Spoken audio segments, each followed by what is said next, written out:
അപ്പോൾ ശർമ്മക്കുട്ടൻ്റെ വലിയൊരാഗ്രഹം ഞങ്ങൾ സാധിച്ചു കൊടുത്തു കേട്ടോ. എന്താണെന്നല്ലേ, കടലിൽ ചൂണ്ടയിടണമെന്നുള്ള. അപ്പം നമ്മൾ വേറൊരു ചൂണ്ട ശർമ്മയ്ക്ക് വാങ്ങിച്ചു കൊടുത്തിട്ടുണ്ടായിരുന്നു. അപ്പോൾ അതുമായിട്ട് നമ്മളിന്ന് ചൂണ്ടയിടാനായിട്ട് കൊണ്ടുപോയി. അപ്പോൾ ഞാൻ നേരത്തെ അമ്പലത്തിൽ നിന്നൊക്കെ വന്നിട്ടുണ്ടായിരുന്നു.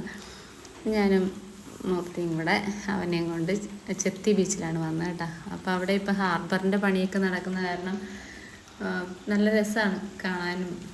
അങ്ങ് ഉള്ളിലോട്ട് പോകാമല്ല, പാലത്തെ കൂടി അങ്ങ് കടലിൻ്റെ കുറേ ദൂരം, കിലോമീറ്റർ കണക്ക് അപ്പുറം നമുക്ക് പോവാം. ഇവിടെ അല്ല, അപ്പുറം സൈഡുണ്ട്. അവിടെ നമ്മൾ തെറ്റിയിട്ട് ഇവിടെയാണ് വന്നത്, പക്ഷെ അപ്പുറം പോയാൽ മതിയായിരുന്നു നമുക്ക്. അപ്പോൾ അത് ഈ ചൂണ്ട കുറേ നേരം ചൂണ്ടയിട്ട് പുള്ളിക്ക് മതിയായി.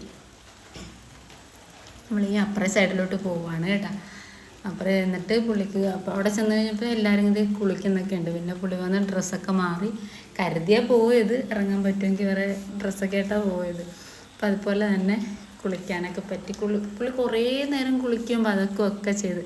ആദ്യമായിട്ടാണ് കടലിൽ കുളിക്കണം. പക്ഷെ അത് ഇത്രയും തീരം, ഒരുപാട് തീരമുണ്ട്, തിരയില്ല. അപ്പുറം സൈഡിൽ നല്ല തിരയാണ്. ഇവിടെ പാലത്തിൻ്റെ അപ്പുറം ഇപ്പുറം അടഞ്ഞു കിടക്കണ കാരണം മറ്റേ തിര ഇങ്ങോട്ട് അധികം വരില്ല. അപ്പോൾ ഇതേ കുളിച്ചതിൻ്റെ ഇടയ്ക്ക് ആൾ പെറുക്കിക്കൊണ്ട് വന്നാണ് കേട്ടോ. ജീവനുള്ള ശംഖാണ്. ഞാൻ ആദ്യം കാണുക ജീവനുള്ള ശംഖ്. നല്ല രസമാണ് അതിനകത്തുനിന്ന് ഇറങ്ങി വരുന്നതും നമ്മുടെ അനക്കങ്ങളും. ഇതേ സ്ലോ മോഷനായിപ്പോൾ വീഡിയോ എടുത്തപ്പോഴേ നല്ല രസമുണ്ടല്ലേ. എനിക്ക് ഭയങ്കര ഇഷ്ടമായി. അപ്പോൾ എൻ്റെ ഇൻസ്റ്റാഗ്രാം ID ആഗീസ് വേൾഡാണേ. അപ്പോൾ എല്ലാവരും ഫോളോ ചെയ്യണം. ഞാൻ അതിനകത്തും വീഡിയോസൊക്കെ ഇടുന്നുണ്ട്. അപ്പോൾ റീൽസ് അതിനകത്ത് ചെയ്യാം, വീഡിയോ ഇതിലിടാം എന്നൊക്കെ വിചാരിച്ചിട്ടാണ്. അപ്പം നമ്മുടെ കുഞ്ഞുങ്ങളെ, സുന്ദരന്മാരല്ല കുഞ്ഞുങ്ങളെ വേണമെന്നുള്ളവർ പറയണേ. എന്നോട് ചോദിച്ചിട്ടുണ്ടായിരുന്ന ഇതിലൊക്കെ ഞാൻ പിന്നെ അവർക്ക് രോമമൊക്കെ വളരട്ടെ, ഇച്ചിരി വലുതായിട്ട് ആർക്കെങ്കിലുമൊക്കെ കൊടുക്കാമെന്നുള്ള ഇതിലായിരുന്നു. ഇപ്പം കറുത്ത ആൾക്ക് കണ്ണിൻ്റെ അടുത്ത് രോമം പോയില്ല, അതൊക്കെ കിളുത്ത് വരുന്നുണ്ട്. പിന്നെ ആ മേലാത്ത പപ്പിക്കുഞ്ഞിനും രോമമൊക്കെ കിളുത്ത് വന്ന്.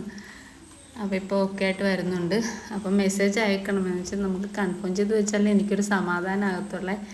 ആർക്കെങ്കിലുമൊക്കെ വേണ്ടെങ്കിൽ നമ്മൾ വളർത്തും എന്നല്ല. എന്നാലും ആരെങ്കിലുമൊക്കെ വളർത്തുവാണെങ്കിൽ ഒന്നും കൂടെ എനിക്ക് 6 പേരെയും കൂടെയൊക്കെ നോക്കാൻ ഇത്തിരി പാടല്ലേ. അപ്പോൾ ശരി, പിന്നെ കാണാം. ബൈ.